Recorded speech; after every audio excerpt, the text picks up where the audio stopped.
episode 27 of TemTalk. Our main topic today is going to be, is the PvP gate, entry gate too Temtem too high or too low? As always, I'm joined by Gaijinbu and Kennedy. Good evening, gentlemen. How are you?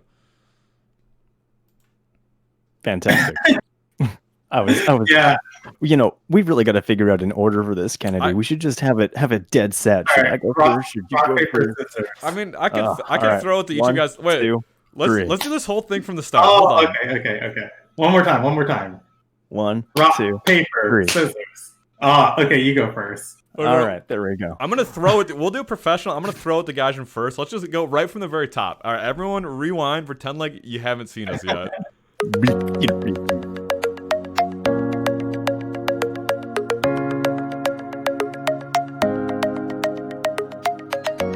I'm not gonna go through the whole thing. Gaijin, how are you doing this week? Pretend like we're professionals around here. How are you doing? I'm kidding. Gaijin. Doing so fantastic. So fantastic. No, I'm doing all right. I finished work. It was not super duper busy today, so I'm feeling a little bit less brain burnt than normal weeks, but I've got my coffee. I've got you guys. Well, that's interesting. The community, not you two, but just the community. And I'm doing good. No complaints. How about you, Kennedy? Before I'm doing pretty. I got a question about that. Okay.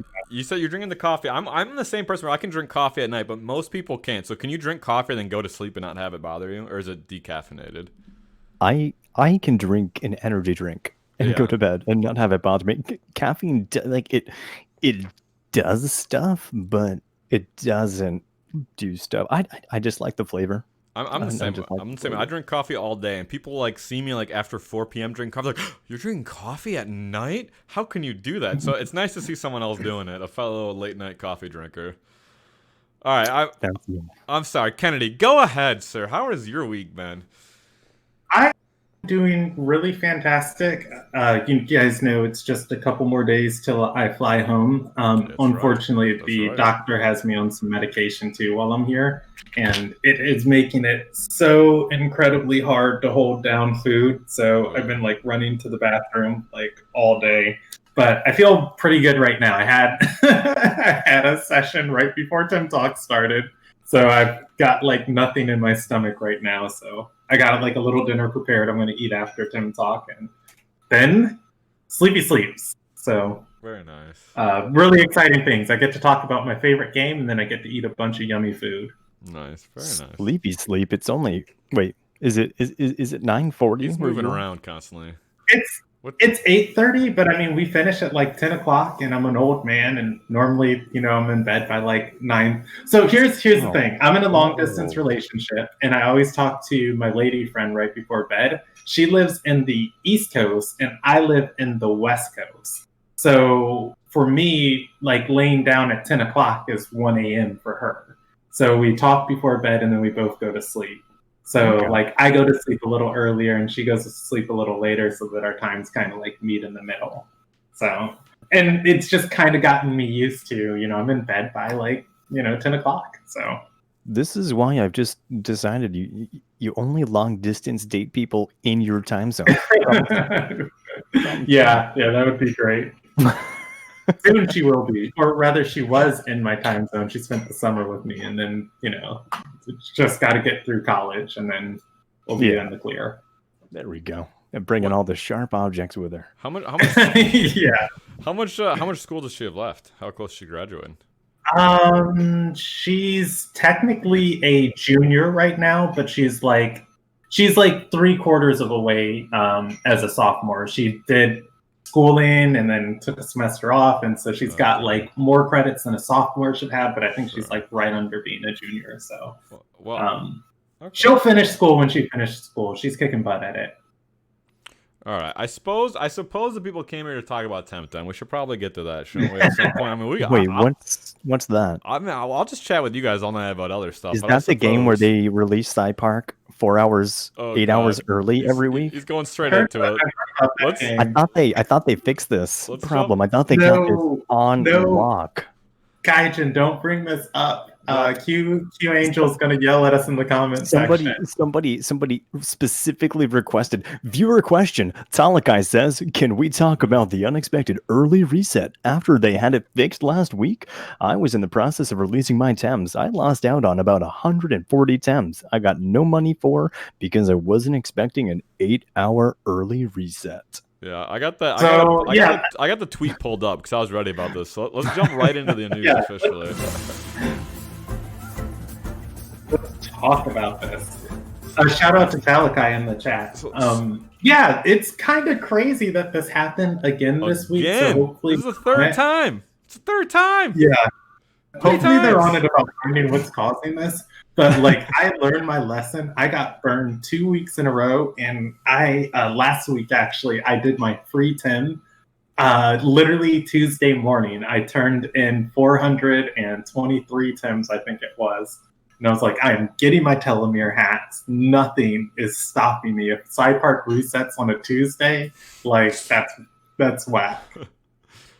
Today I'm at like 130 Tems already that I've released, so I've still got like a big mountain to climb. But everybody, get your free Tem done at the start of the week. There's so many fun tournaments that happen, at the end of the week and on the weekend. Just spend the rest of your time in Tim, like Luma hunting or playing in tournaments or playing in ladder, and just Monday, Tuesday, Wednesday, just knock out free Tem. Just knock out free Tem. I do have to say, 100% agree. So I have for like the past 3-4 months have not completed a single free Tem. I haven't gotten anywhere near 400. I spend too much time Luma hunting, and I'm like, I'll get to it. I just got to catch this Luma real quick. And then the Luma be like, nah, not today, son. Not this week, son. But yes, lesson be learned, folks. Complete your free Tem at the very beginning of the week. No stress, no fuss, no nothing. Just finish it early and then go about your week. You got plenty of time to do everything you need without stressing, without fretting.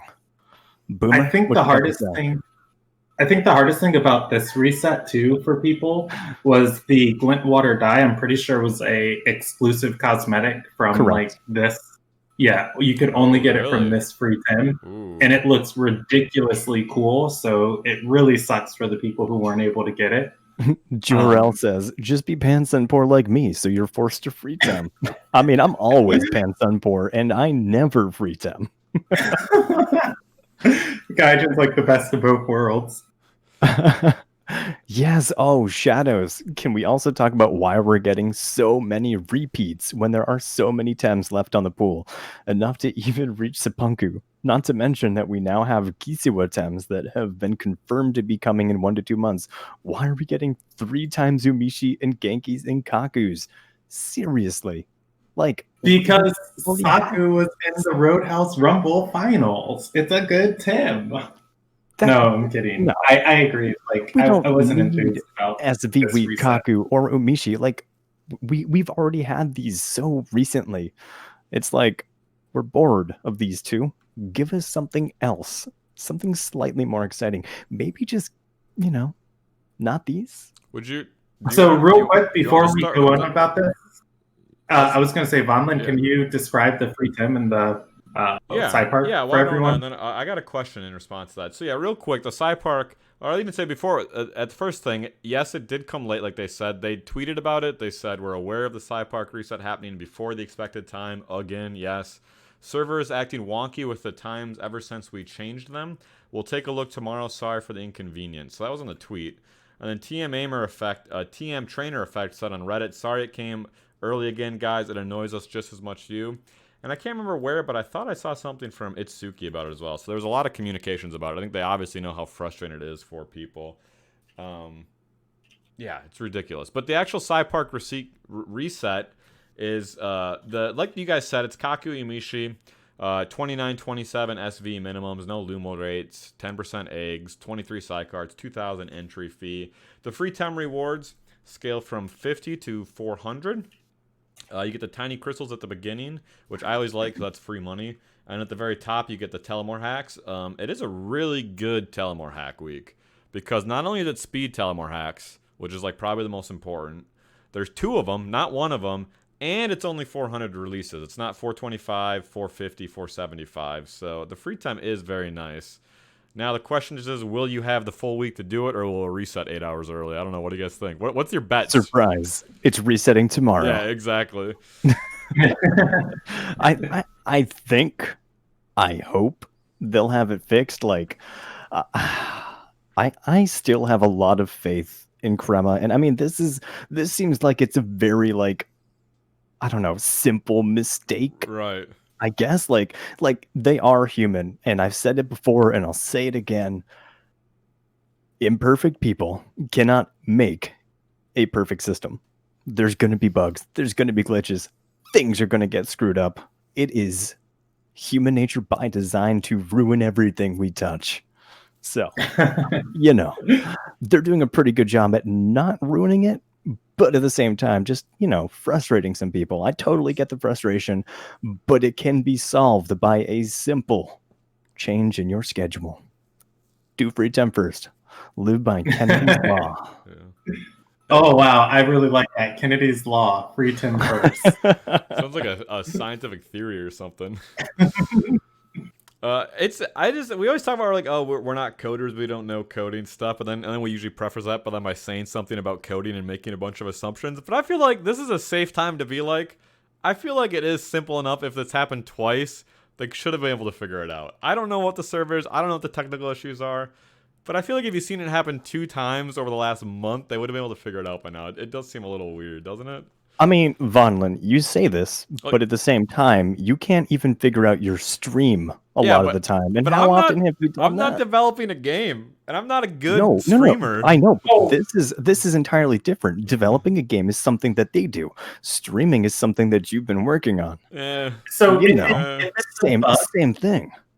If it's a bug, it probably goes to Q Angel's team of we'll get a Q Angel comment. Okay. Oh, Q Angel's. Well, I'm just saying, like, the dude's got a lot on his plate, and if you see how his team works through the bug forums, it's like a bug gets posted, and then it's like weeks and weeks later where, you know, it gets confirmed that it's fixed. And we got like 5 bug fixing patches already for this patch. So like, I could definitely see his team just kind of being swamped, and it's like, I thought you fixed that quickly, and it's like, I didn't. Something big's, you know, causing it. So they probably got to get to the bottom of it. I'd say we're probably going to see it again. Really? Before you it's think complete. So? Yeah, I mean, if it's a bug that is more than just going in and typing, you know, like, oh, this time, like, you know, we haven't seen anything that has like confirmed this in a patch of just like it is fixed forever. Like, we've had tweets about it, like, oh, we did it right this time. But if it's like an actual piece of code that like keeps reverting something or that, like, I would highly, I guess, like, it's not far-fetched to say we're going to see it again. Yeah. Well, all right. You heard it here. Q Angel, we're calling you out. We want to hear if your team fixes this and if you're involved. If so, can't wait for the YouTube comment about it. Protoss is saying it could be on the server they use. Like, it could be the way the server is set up. That's what I'm saying. We preface it by saying we don't really know. It's not just that who knows where it's coming from. It is probably some weird niche thing that's not directly... Right, like a lot of bugs, I think a lot of bugs and issues are like totally easy to pick apart from a normal user standpoint. Like, I know nothing about code, but I'm going to tear this apart because it seems so ridiculously easy.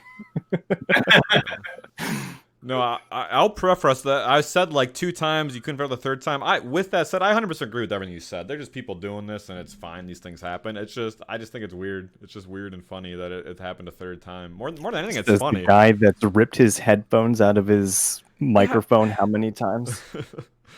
You can't even move your arms in front of your face without destroying your microphone. Don't jinx it. I haven't muted myself yet this episode. Maybe we can go the whole episode without it, okay? Don't jinx it. Don't jinx it. I think that's enough for Saipark this week. Like, did we say everything? Did they actually not drop hints this week? No, there was a hint. The hint was Barbie Girl. Yeah, because me and Kennedy speculated on them. You thought it was gonna be Barnchy. Barbie Girl. Yeah, I thought it was going to be Hocus. Now that we Can know someone that, please? How? do these two things coordinate into Barbie Girl? Very good question. Hold on, let's see. Umishi, who goes into Ukama, and then Kaku. I don't know, like a life of plastic, maybe a beach or something. Well, Who knows? I don't. that was a I reach. don't- Your hint guess are usually pretty good. I don't know. Your guess of Barnshee made sense. It's an all-female 10. What other reasons? You had some other reasons for it. Your speculation. I have nothing. I literally have. I mean, to be fair though, like 99% of their hints, I have nothing. Before I was totally guessing off of what's left in the pool, Yeah. and Now that's it's it. I mean, recircling. sometimes their hints are like not quite in a parallel universe, and it's a little bit easier to pick something. But every other time, like 99%, it's not from this universe. You got the 2Kai one right, or 2I. Maybe on the Barbie Girl one, I just Google searched it. It's sung by a group called Aqua. Like, Adam maybe actually just said that in the okay. chat. Barbie Girl song sang by a group called Aqua. So Aqua Nishi's- equal water. Yeah. But then where does Kaku come into this? Yeah. It lives on the water island. Question mark. Yes. No, the one thing I wanted to absolutely. ask you about Saipark before we moved on, we got distracted from it, but it was a good point. We were talking about how it's Kaku and Yumishi, and it's kind of boring, and you want to see something else. Do you want to see Kisuwa-Tems yet, or do you not want Kisuwa-Tem? Is that's to either of you? I think that at this point, I'll let Kennedy speak first. Well, so for me, as far as seeing Kisuwa-Tems in it, I don't know enough about the marketplace and everything going on right now, but I have been seeing Kisuwa Lumas go easily for like 100K more than regular Lumas. So as far as putting them in Saipark, I know whenever a Tem comes to Saipark, that kind of ruins its value on the marketplace. And I've been a really, really, really big fan of the trade channel that was implemented into the game. And I feel like the economy's in a really good place right now. With all of that said, I don't think I want to see Kisuwa-Tems come to Saipark just because it kind of preserves their value.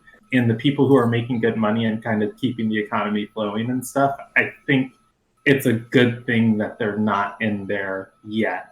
As for what it means for the rest of the player base of, the players who don't have access to Lumas or the time to Luma hunt, and it makes it easier, I think a lot of people would be really happy to see, like looking at the micro picture, not the macro. I think a lot of people would be happy if they showed up in Saipark. That said, I don't care about Kisuwa-Tems being in Saipark. I care about Tems that I care about being in Saipark. You just want better Tems. Saku and You just want better ones than aren't these two. Glideheart, make Lumas great again. I think, no, don't get me wrong. Saku is an amazing Tem. Like, people are actually playing it on ladder and in tournaments. Ukama isn't being ran as much right now, but when waters become strong again, like Ukama and Whiplump are like the king and queen of water Tems. So, like, I think they're great Tems. I just don't care about them. I don't like their designs, and I don't use them on my teams anymore. Okay. All right. As far as putting, first of all, Temtem to Bo, love you too. Putting Kisuwa-Tems in Saipark, I think it's fine at this point. I think Kisuwa has been out long enough. I feel like it's okay to start putting them into the rotation.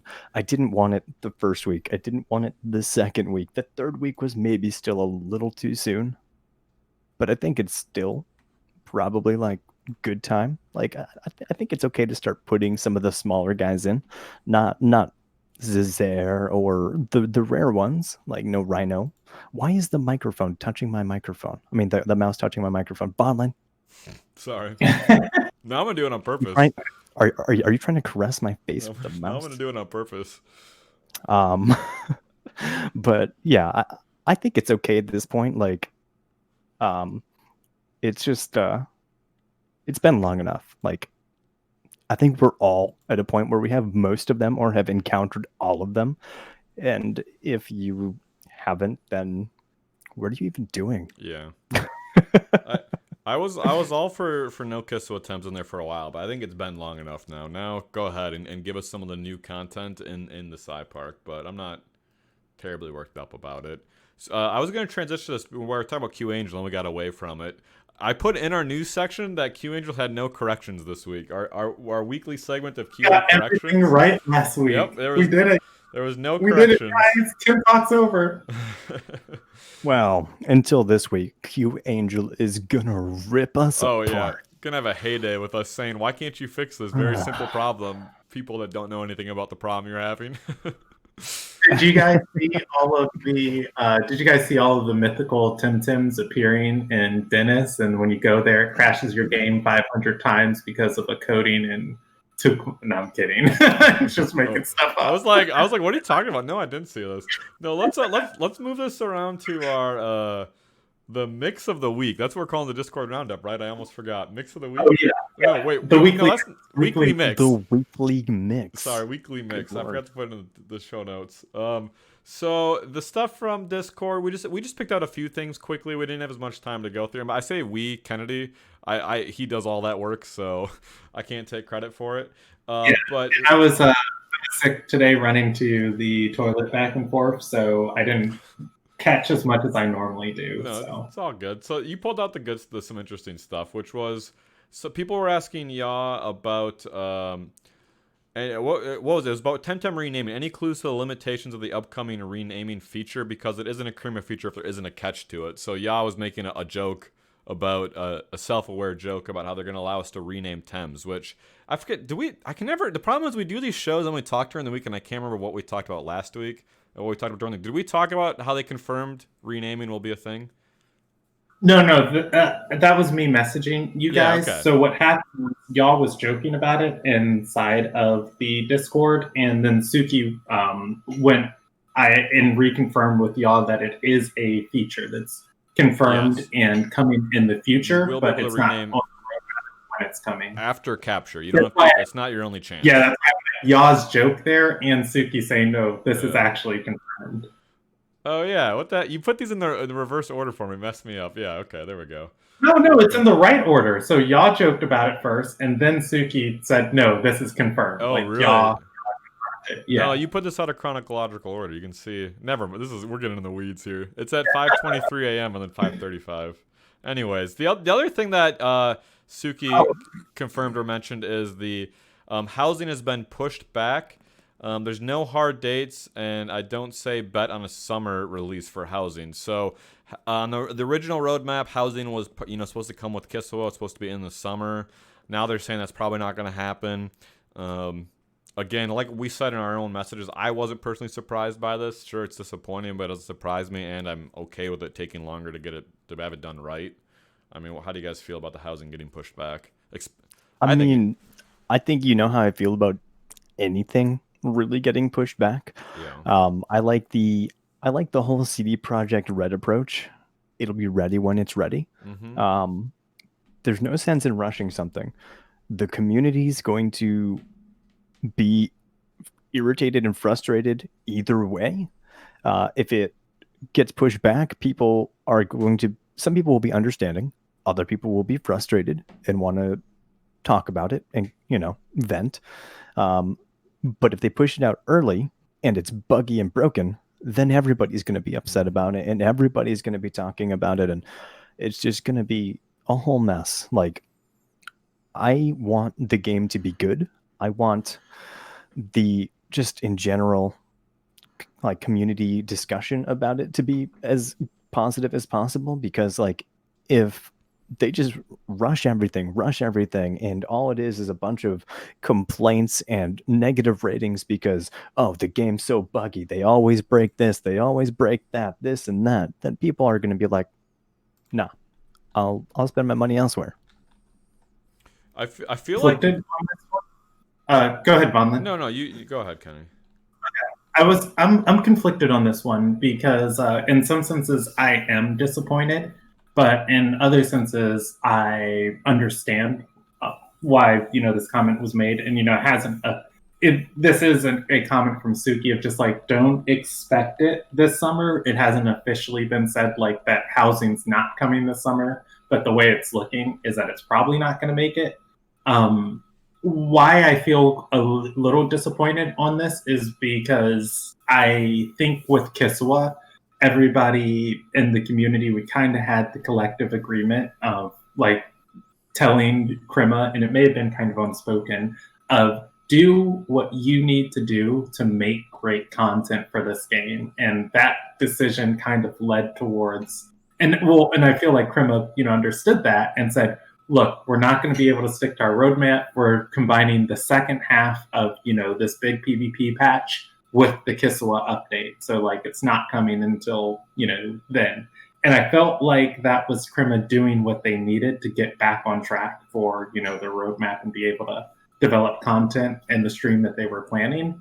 And for that to happen again, of just like, okay, now we're going to have to lock this and move this back and move this back. And it's just like, okay, I understand there are delays. Just do what you need to do in order to be able to produce the content, and just let us know. So I really appreciate the communication here, but it also kind of sucks that it's just like things aren't still flowing the way that they envision them flowing, and life's unpredictable. So it is. Life is unpredictable. I mean, look at 2020. But this is the problem with roadmaps. Like, roadmaps are something a community always demands, and it forces the developers to put timelines on everything.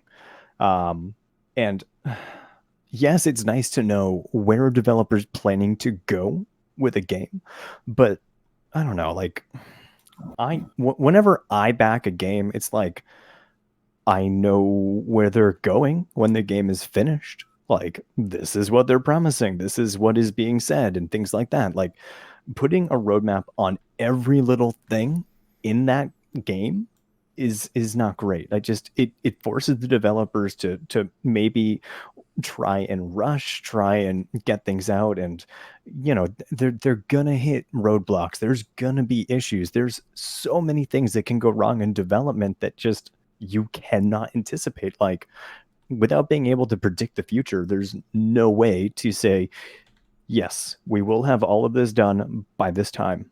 No questions. If they were a AAA studio with multi-billion-dollar company behind them, like Ubisoft, Activision, EA, whatever, sure, it would be a lot easier. Even those companies get delayed and get pushed back, though. So absolutely they do. And they release crappy products.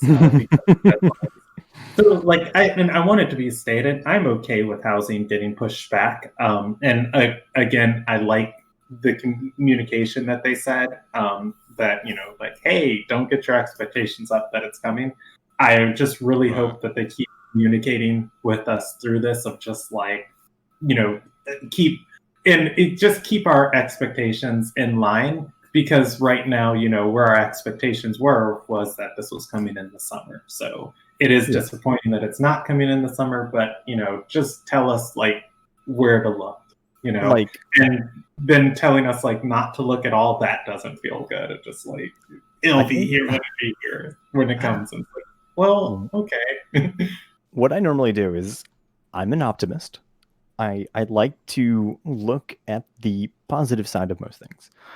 But in doing so, I try to manage my expectations. So I always hope for the best, but assume the worst.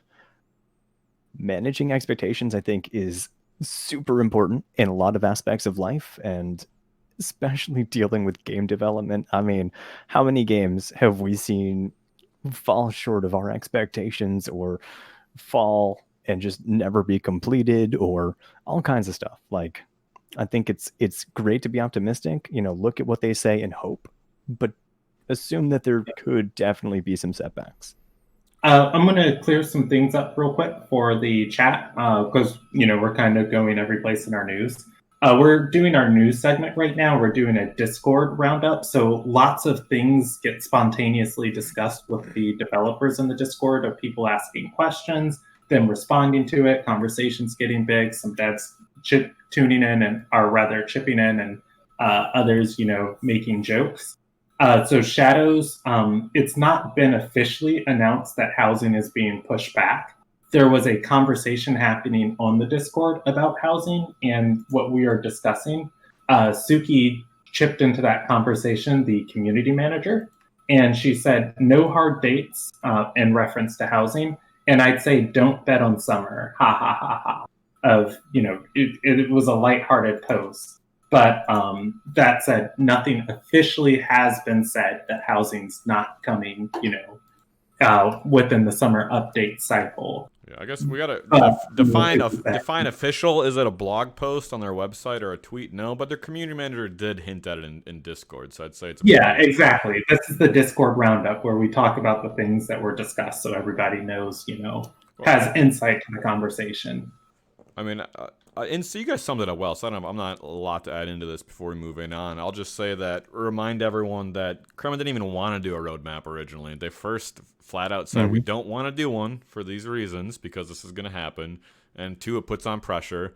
And then when they released the roadmap, they reminded everyone of that again and said, hey, we didn't want to do this, but here's a roadmap. So I feel like everyone was warned. No one can actually be mad that things changed on it. It's a roadmap, not a release date schedule. Sure. Wasn't this roadmap released before the whole serious COVID situation too? And putting a big halt on their hiring ability and growth potential for their team. And working from the office together. Working in the office together, working remotely. I can tell you, as someone who works remote on a completely different and way easier online system, working remotely definitely has a hamper, a damper on your ability to be, what's the word? Productive, Thank efficient. Thank you, Vaughn. Productive. I'm gonna censor and edit this all out because I got to work remote during this time, and now I'm having to go back in, and I'm arguing that we can be just as productive from home. So I'm gonna have to delete everything you just said, so there's no argument. I just recorded this on my OBS, so.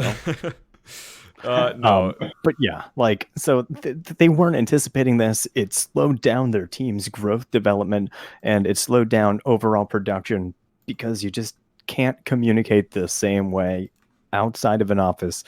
Let me walk over to this desk. Hey, what do you think about this? Or, hey, I mean, even outside of COVID, just delays and things take longer in game development. Well, yeah, I mean, it's expected in game development, but yeah, they didn't want a roadmap. Now. I generally prefer not to have roadmaps because the community always tends to get upset because you didn't meet our expectations. That's why I like the CD Projekt Red motto with Cyberpunk 2077. It'll be ready when it's ready.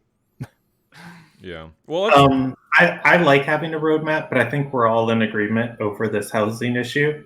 As far as the delay and managing our expectations with it, I think we should move on to the next section because we've got the rarest Tim of them all, a listener question. No. Hold on. We got one more news piece before, but we should move on. Oh, do we?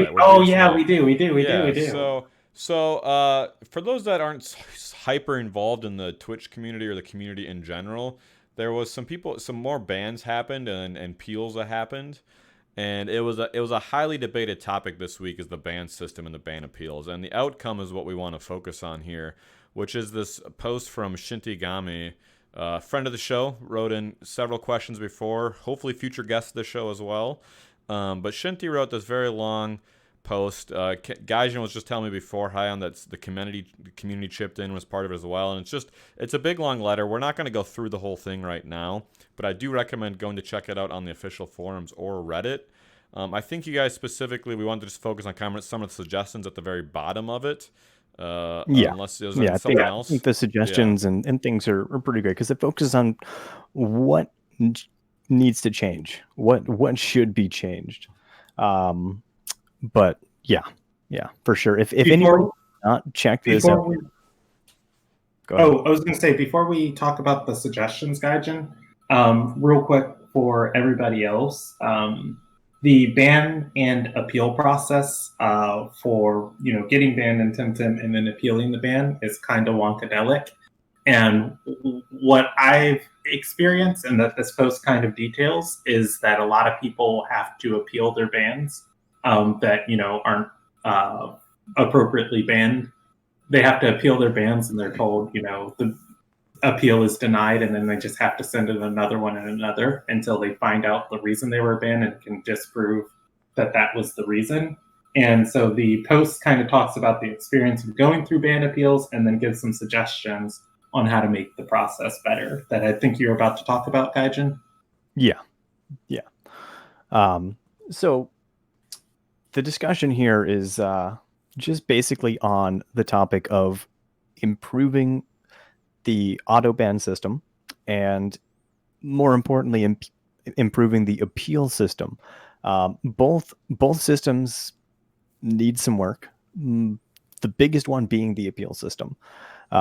So, like, basically the way this works is, you're playing the game, certain things, a automated system that looks for, botting, RMT, cheating, different stuff like that.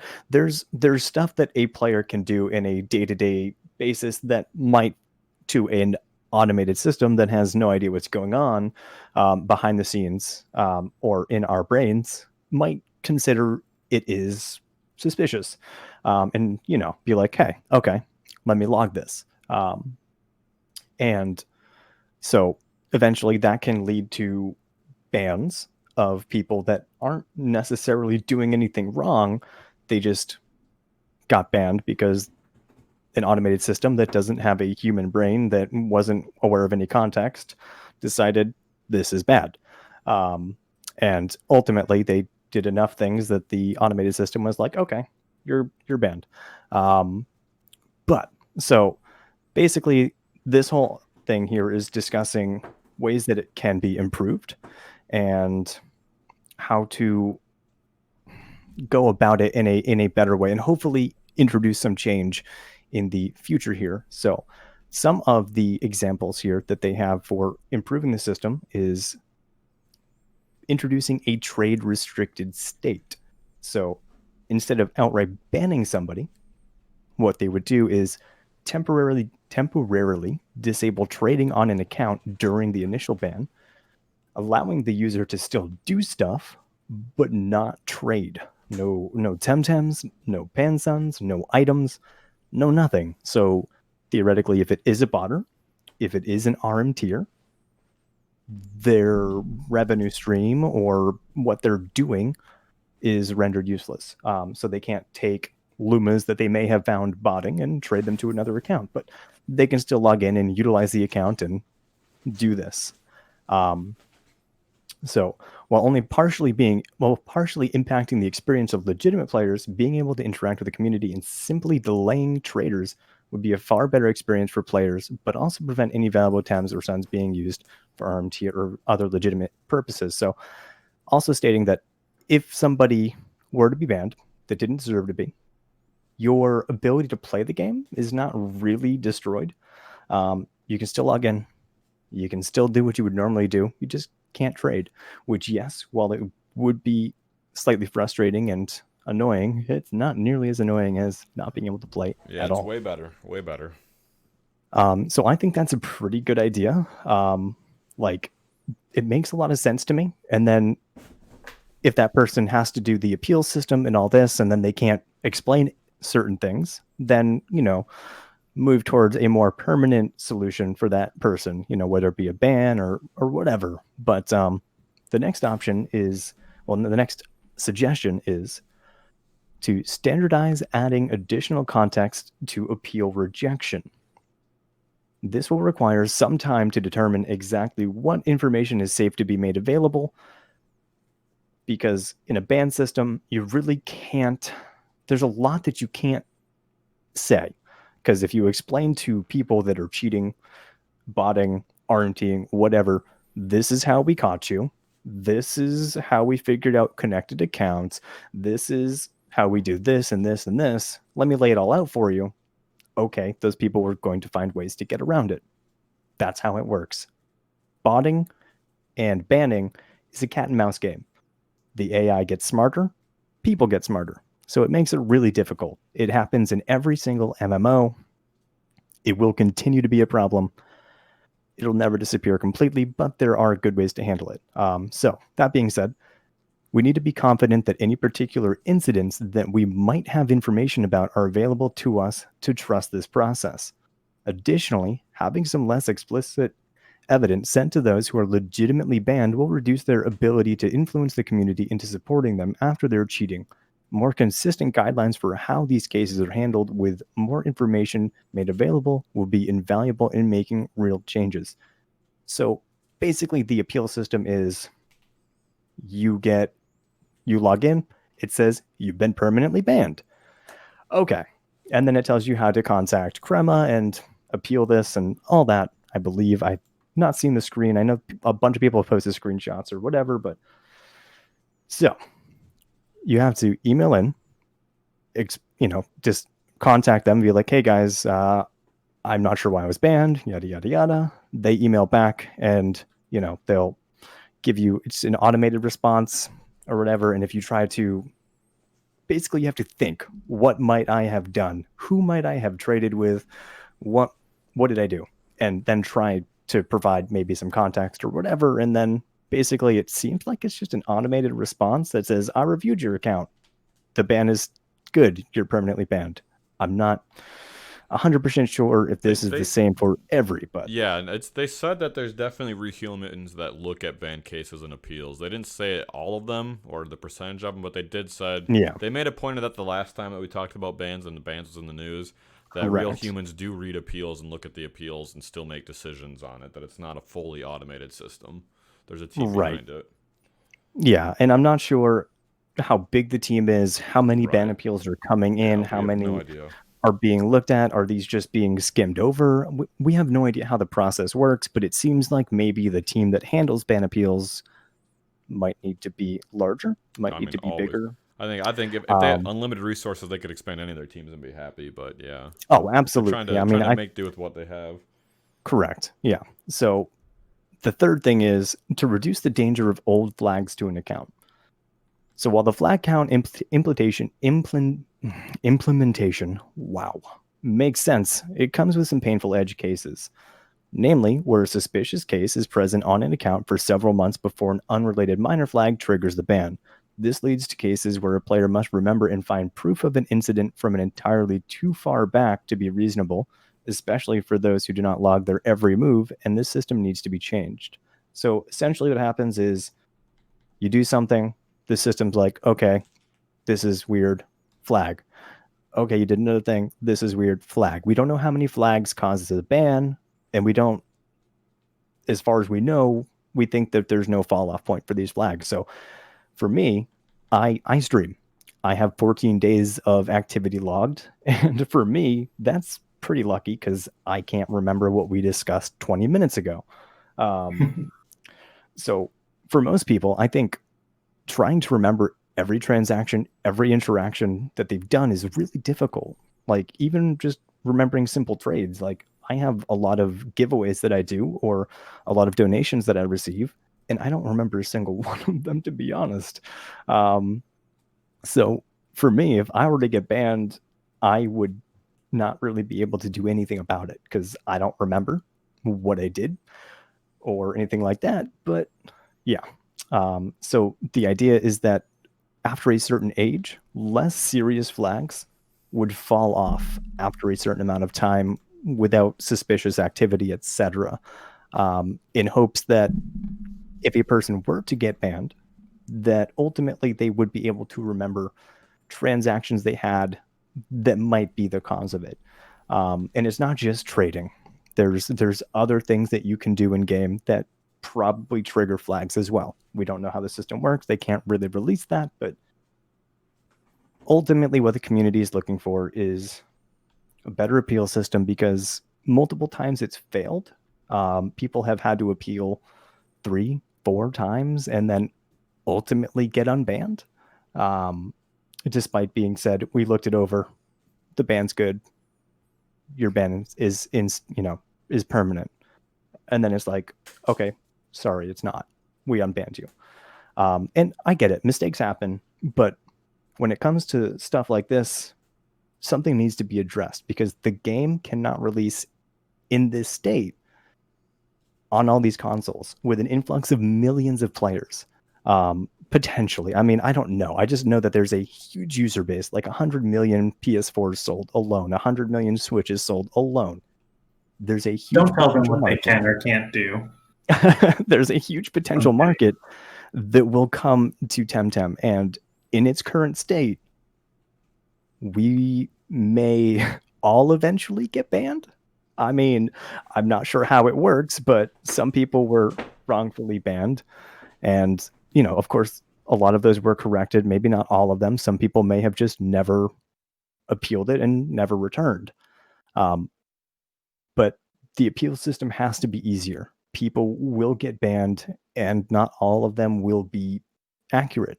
Bots are not accurate 100%. Again, made by people that are imperfect. Do not make an imperfect system. I mean, do not make a perfect system. So if you guys I'd say if you have any comments or suggestions, the devs always direct people to the forums. When the community comes together on big posts like this, that's when it's going to be heard more. So if you want to contribute to this conversation, it's on the official forums in the feedback and suggestions. And you just have to scroll down a little bit because it was posted earlier this past week. But it is there. It is entitled Community Feedback on Ban and Ban Appeals.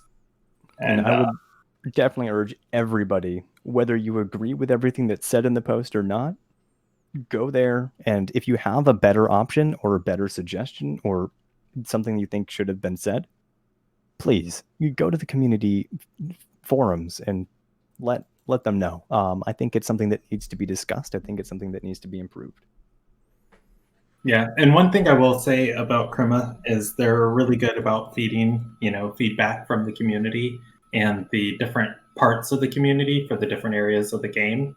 And that's really what you want to see from an MMO for, like a long-term lifespan of, being able to listen and interact with the community and grow from them. So yeah, I'll throw in my 2 cents quick just because I'm looking at the clock here before moving along. I really like the first point, especially out of those 3. I think is my favorite, just because it doesn't take any of the tools out of their toolbox for banning people, but it will make it feel less punishing for those players, even if it's just like temporarily, where they're like the ban is it freezes all trades, and then they say, okay, you have 1 week, to appeal or address this, but you can keep playing for that week, and then the account's going to get permanently banned. It takes all the wind out of the sail of the bots. Whereas the other two are great suggestions, and I like them. I just, playing devil's advocate, I see the other side of it, where if you have flags fall off, like you're saying, the cat and mouse game, all the botters and people that aren't playing by the rules are just going to develop a system where I play on this set of accounts for 3 months doing all my bad stuff, and then I park them for 6 months, let all the flags fall off, rotate to some other accounts, go back. So the not get lost in the details. It's not going to be a perfect system, and like Kennedy said, go throw in your feedback. I think everyone can agree wherever you stand on it that if you have a ban system, you need to have an appeal system that works, because people get banned for legitimate and illegitimate reasons. People's accounts get compromised and they get banned, and their accounts did things wrong, but they may have had nothing to do with it. And so having a way for people to get those accounts back, it's all very important systems they need to work on. So, and it was minor flags, Vonlin. Minor flags fall off. Sure. Not talking about serious flags. Sure. More serious ones should stay or have a significantly longer fall off period. Yeah. Well, there's 100 variables in a way to approach it. So I'm all for making changes and making it better. I also understand how probably challenging it is to strike that balance. So I can appreciate that. Oh, for sure. Here, let's move on to the next segment here, because like I said, we're burning through the evening. So, and it's an exciting one. Kennedy got a little bit ahead of this earlier in the evening. So we have a listener question, as you just heard, from Jason. I believe I should have checked this for sure, but I believe Jason. This is actually Jason's second question that they wrote in, but it may be their first set. But Jason wrote, "Were you guys pleased with the variety and quantity of Tems added with the new update? Do you think future updates should aim to include more or less Temtems? Also, I caught a Luma Mushi and named her Kennedy. Thoughts? So before I open this out, just remind everyone, you can send in questions to the show at temtalkshow@gmail.com. Temtalkshow@gmail.com. We'll read your question on the air. Kennedy, since the question's directed to you. temshow@gmail.com. Yeah, Can I say something incredibly goofy? Yeah, I'll go this right to you, Kennedy. Go ahead. They caught a Luma Bushi and named her Kennedy. I myself am non-binary and pretty gender fluid, but this game is super duper amazing in that they allow non-binary people to have like identities in the game of like you can pick your pronouns. But why can't my Tims be non-binary, huh? No, I'm kidding. It needs a break. Yeah. As far as like, were you guys pleased with the variety and quantity of Tims added to the update? And do you think future updates should aim to include more or less Tims? Like, Kiswa was so on the money with 25 new Tims. We're still, I think it was just the right amount. We're still playing around with them, seeing where some fit in and where others don't. Some people feel like there is too much. But I would be very comfortable with 25. And I'm pretty sure the roadmap says it's about 25 per. Yeah, we know how many we're gonna get. Yeah, so I'm perfectly happy with this more into the future because if you look at teams right now, in the way pick and ban phase works, and the way the teams people are running, you can still just end up with teams of entirely last patch 10s, and then you can have like wild and crazy new strategies with the way that some of these teams interact with old teams, of having Wolfie and Cerneef on the same team and using Cerneef in a whole different way of like instead of a hyper damage Tim, it's a hyper tank now of like how incredibly beefy it gets when you put it next to Wolfie.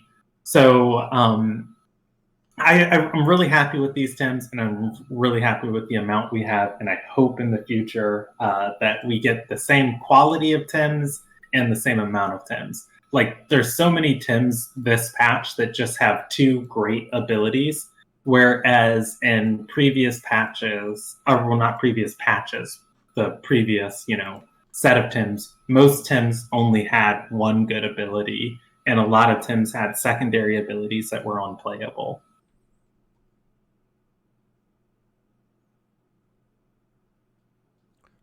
We're giving you the long pause for anything else, but you finished the thought. I was just so surprised by it. I thought you had more coming. No, it's good. It's good. No, that's everything. Yeah, like I'm happy. I hope they did it right, and I hope they keep doing it right. I thought Vonlin broke it again for a second. No, I was just waiting.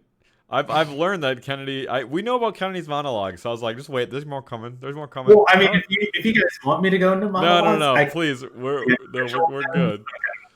Guys, how do you more or less happy? I think it's the perfect amount.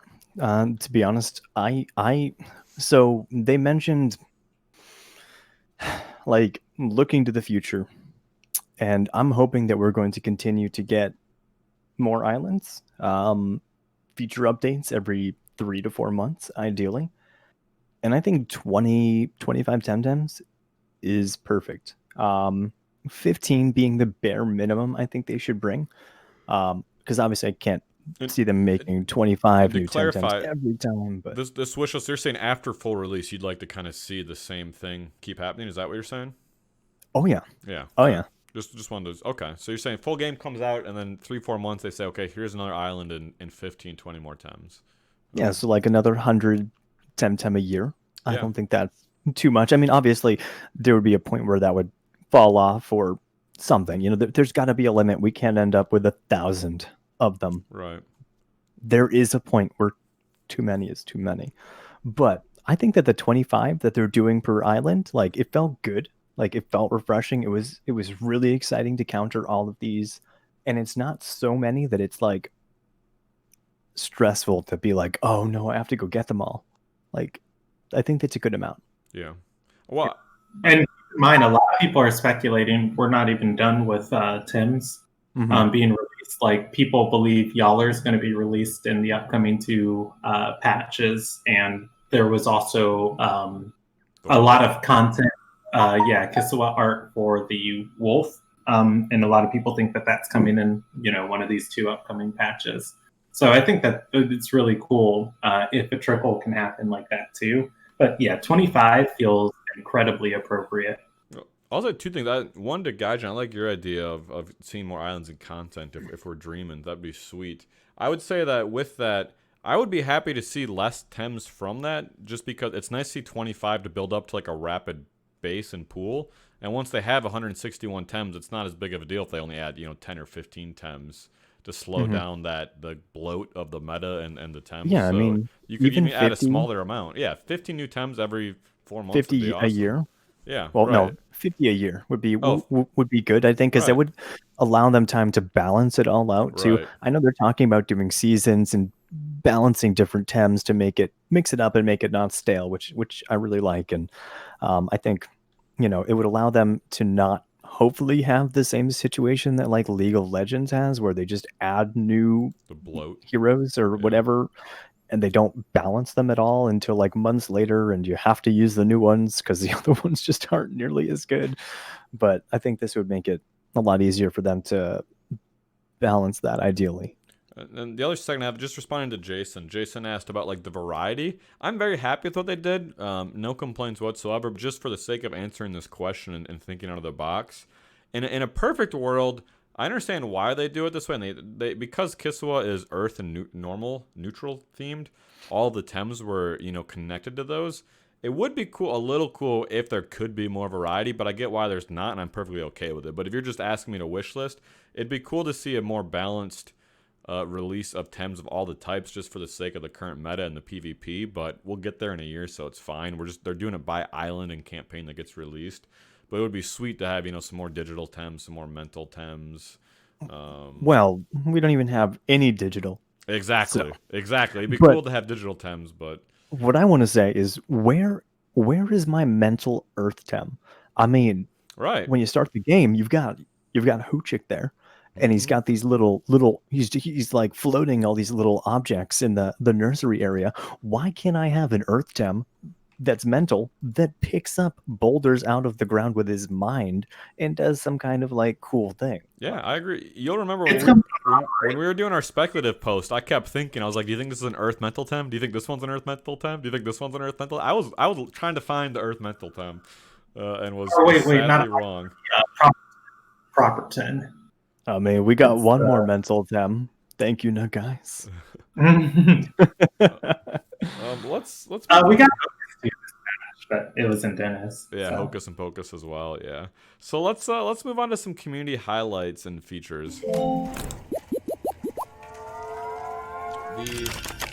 The first thing I picked out here is some cool fan art. Speaking of new Tems and new releases, someone on Reddit, Blake Phantom, said, "Try my hand at designing a Tem for an unused type combo." And they go on to talk in the section what it is, but it's obviously, if you look at it close and you figure out it's nature and fire, which I thought was cool. I'm sure the people have done it, but this is the first time I've seen someone do a fan creation of a Temtem, and I want to see more of this, so I wanted to feature this. And it's also cool to see the mix and match of nature and fire, 2 things you wouldn't normally think were going to go together. So I thought it was really cool. Yeah, looking at it, it's super cool too. I can't wait to see it. Nature types are really strong now, and it'd be interesting if what a nature fire type would do for the meta. Like, would be one of the super powerhouse typings. I wanted to do a design a Tem thing for our our segments of the week. But when we have less content to talk about, I think this patch for Kiswa is still so fresh to us. I think that's a good idea, Kenny. Why don't we have like a weekly like art contest? Oh no! Well, I was saying design a Tem of just like if we were to add a Tem to the game. We each pick a Tem we would make up and talk about what that Tem would be. Yeah, that'd be cool to do some episode. only have to do one a week. But I mean, we still have plenty of content to get through. Like we're at the time, we're probably going to go long today too. To Gaijin's point, to combine segments, listener questions, community highlights. If you email me Temtem art that you drew, I'll probably put it on the show. So feel free to send us some of the Tems that you want to design if you're an artist. We'll happily look at them and talk about them. Yes. This one here, what would it be? It'd be so because it's fire. Mm-hmm. It would because it's fire and nature. It would be neutral to water. It would be. Oh God, I'm trying to think of the weaknesses. The hybrid typing. Neutral to earth. No, because it wouldn't be weak against Earth. Earth wouldn't be super effective against it because nature. Yeah, that's what I'm saying. It's neutral to earth because it's super effective against fire, but weak to nature. And then toxic would hit it 2 times because toxic hits fire neutrally. As far as what else would hit it, what else? Wind would be neutral to it. Yeah. I mean, that's a really powerful. It'd be a very tanky Tem. It kind of reminds me of Volarun with only having like 1 weakness. Yeah, the only weakness would definitely, I think, be toxic, right? Yeah, I mean, let's not add this to the game then. Fire nature type. Nature's already incredibly tanky, and fire's super duper beefy. Like this thing would never die, and so few things would kill it. You can't put burn damage on it, and you have to kill it with poison. Blech. If you want to earn points, if you want to earn points with us, or at least me, when you're designing your Tems and submitting them for your fan Tems, have them be mentals, one of the 2 types. We'll be happier then. The other thing I picked out was a meme. We got some art and then we got a good meme. So the other thing was someone posted on Reddit. Oh dang, I forgot to grab who actually posted. I'll go back and find that just to call out credit because I skipped to the image. But it said, it's what is my purpose? And it's the Reddit icon. And someone replies, you complain about skates. Oh my God, yeah, welcome to the club, pal. And there's a little Temtem poster in the back. So anytime there's jokes or memes about the skates, I feel like it's worth calling out. With that said, I haven't seen that much complaining about the skates lately. So that's because people have been too busy focusing on all the new content and the new Tems, I think, and using the magnetic rock climbing gears got them so mesmerized they completely forgot that skates exist. They're having so much fun rock climbing. Yeah, nice. Let's keep moving right along here. Talk about what we've been up to this week.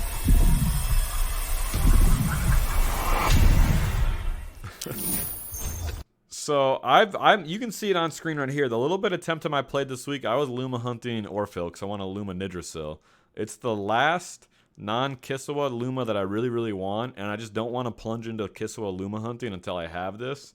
So I'm trying to get a Luma Nidrasil, and that's all I did. So I'll get that out of the way, throw it to you guys before we move on.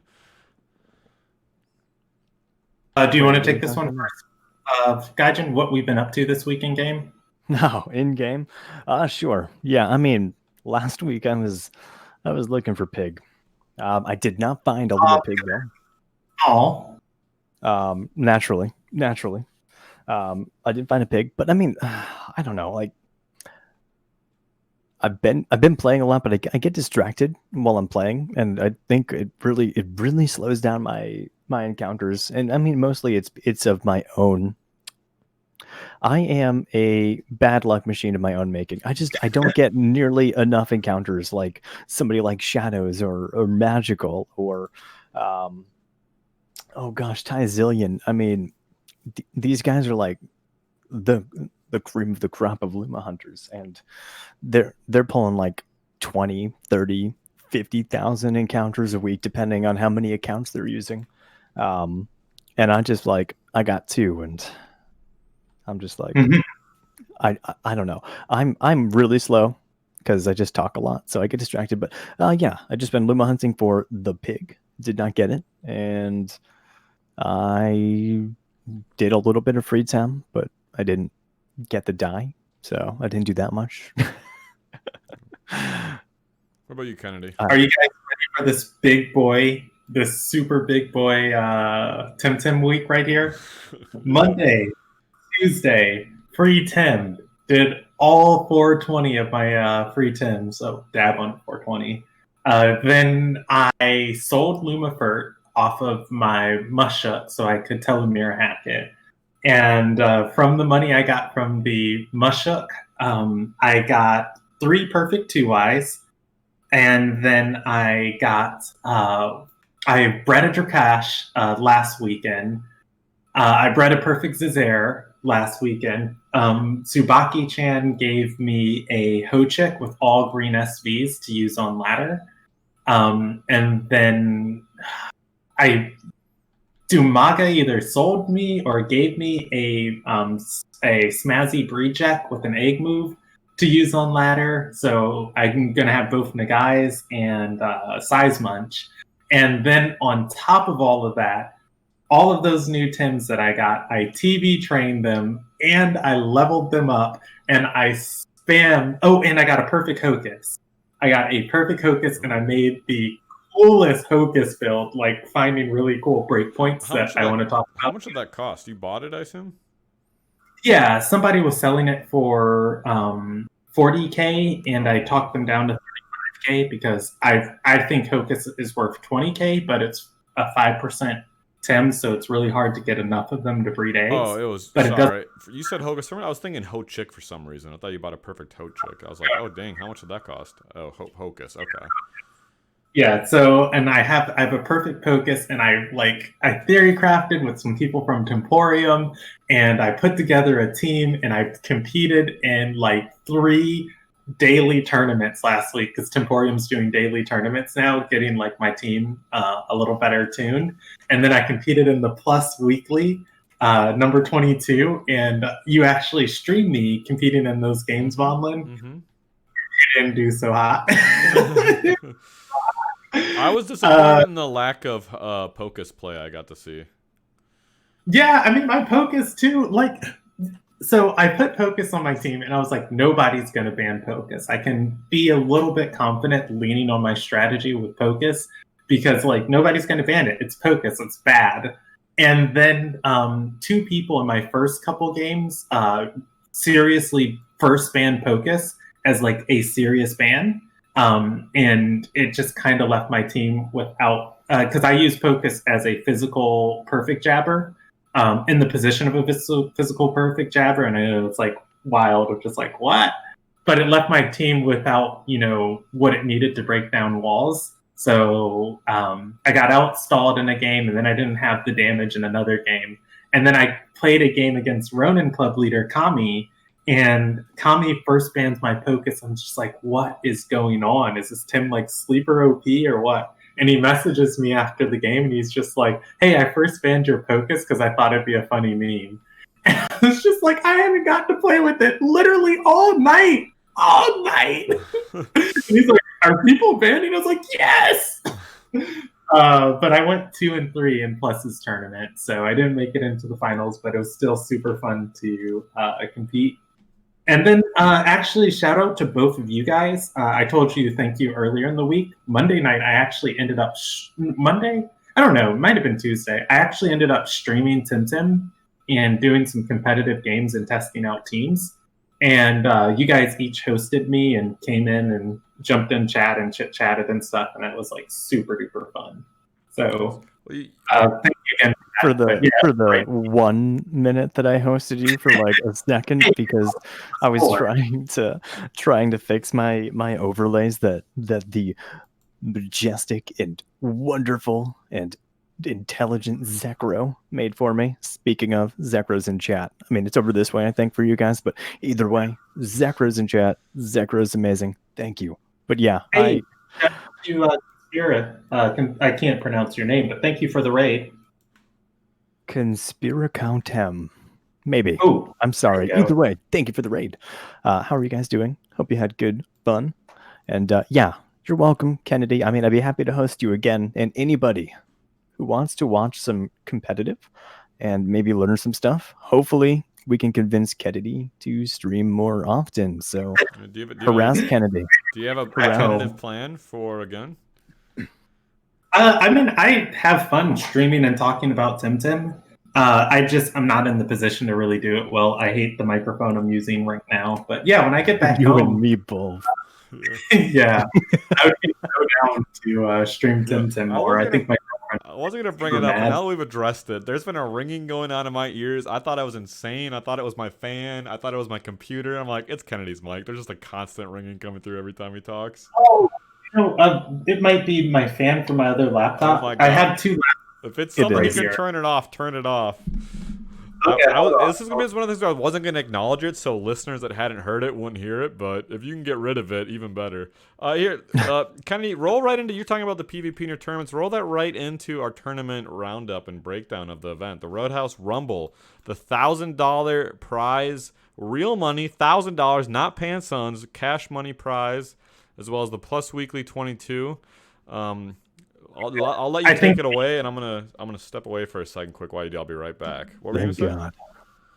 I think the fan on the laptop got worse. I told it to silent, and then it just started roaring. It's like, so Can I I'll throw just it leave out it the for window? now. Yeah. So Did you say try to throw out the window? Was that what you said, Gaijin? Yes. I appreciate that. It was with such a straight face. When in doubt, throw it out. Yeah. All right, go ahead. All right. I'll be right back. So one of the biggest TimTim tournaments of all time just happened in TimTim this past week. It was the Roadhouse Rumble, hosted right here on Temporium. It was a $1,000 cash cup tournament. There were like 70 to 80 people that signed up to participate in it. And it was 10.5 hours of just TimTim greatness. There were 7 rounds of Swiss where players just played against everybody. The top 16 from Swiss moved into brackets, and then those players played against each other in best of 3s all the way into the final match, which was a best of 5. And oh my gosh, the crazy strategies we saw, the people bringing such variety of Tims. What made this such a big tournament and such an impressive tournament beyond the $1,000 prize pool was we were experimenting around with a new format for tournaments. So competitive teams consist of 8 Tim that you bring into the pick and ban phase, and you ban 2 and you pick 5. This tournament we actually allowed people to bring in a sideboard of 2 Tims. So what happened was you registered 10 Tims for the tournament, 10 Tims for the tournament. That's a mouthful. And then you saw your opponent's team of 10. You saw your opponent's team of 10 Tims, and then they saw your 10 that you were bringing, and then you guys both made a team of 8 to bring to that specific match.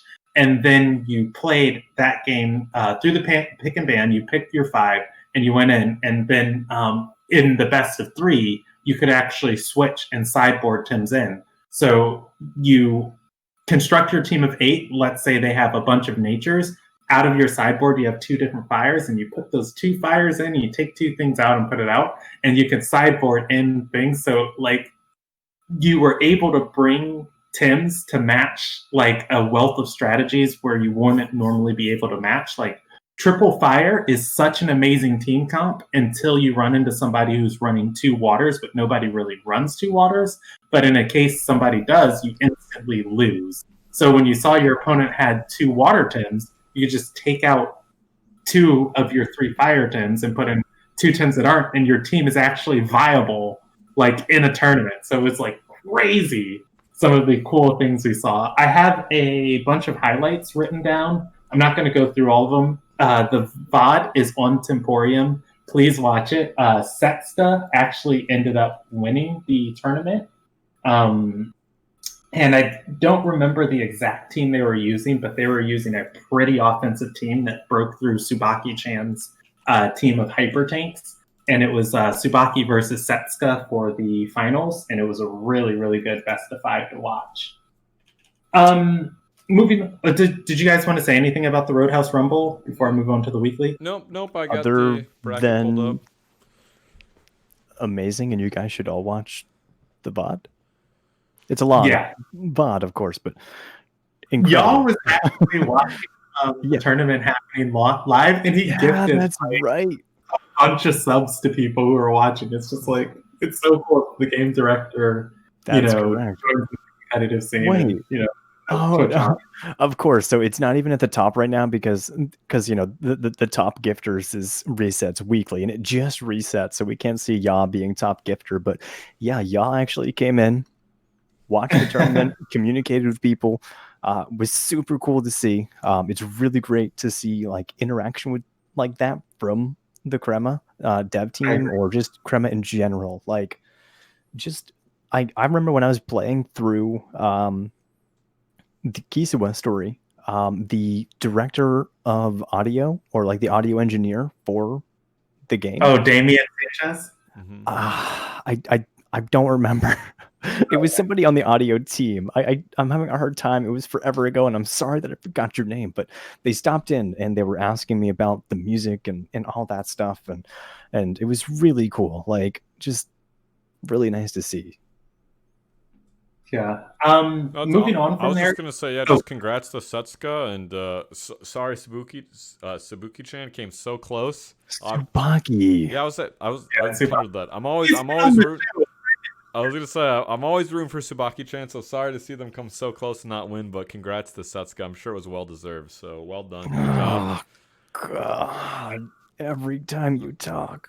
Did Setsuka, did it walk away with all the money, or is it broken down by like the top 8? It's broken down. They got 500. Okay, so they both still got cash in their pockets for playing some Temtem, which is phenomenally so cool, and I hope there's more of that in the future. So no, please go ahead with plus OPs, because we are so late today. What are you talking about? Yeah, Plus OP had the weekly number 22.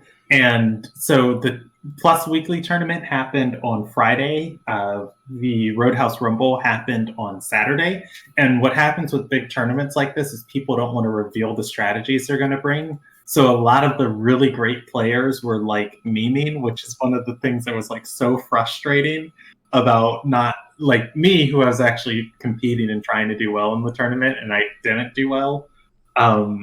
Was that people were bringing Gario, which is pretty much agreed upon right now to not be in a very good position, in trying to do really interesting things with it. So, like, I think about 3 different teams were running Gario. Kami beat me in a game running Babawa, and, you know, he memed with the Hocus ban.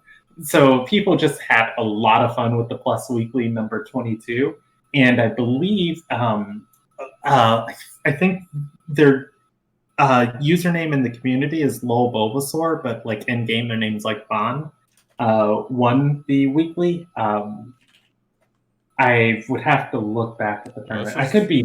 I'm looking at it right now. It looks like Senior Plat won. Oh yeah, Senior Plat. So yeah, Von won Blue Sapphire's tournament. It was even earlier this week.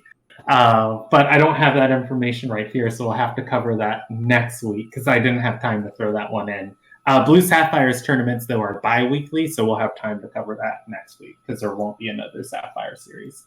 Moving on from there, though, last thing I want to say, was there something you wanted to say about the weekly? No, it's just, well, first of all, I don't know why. I always read it like Snarl Plat. I always add an extra invisible L there. So thank you guys for showing me it's Senior Plat. And in game, he's one of those players that has a different username and in-game name. His name in the community is actually like Matt Gia. That's. But in game, he's Senior Plat, and he always runs toxic strategies. He runs toxic stalls, toxic damage. Why are you so toxic, Matt Gia? I was gonna say you're referring to the toxic type. You're not calling his strategies toxic, although they could be toxic and toxic for all I know. We are talking about the type being used, not the way they behave. Last thing I want to say is like for those who are listening on a podcast app and the Twitch community, there's this thing called like copy pasta that's just fun to do, where somebody might say one funny thing in chat, and then lots of people will copy it and keep pasting it until the streamer calls it out in chat. And there's really, really great copy pasta that got added. Gaijin, I saw you rubbing your hands. Did you want to read it? No, I don't even have it. Okay. So yeah, there's really great copy pasta.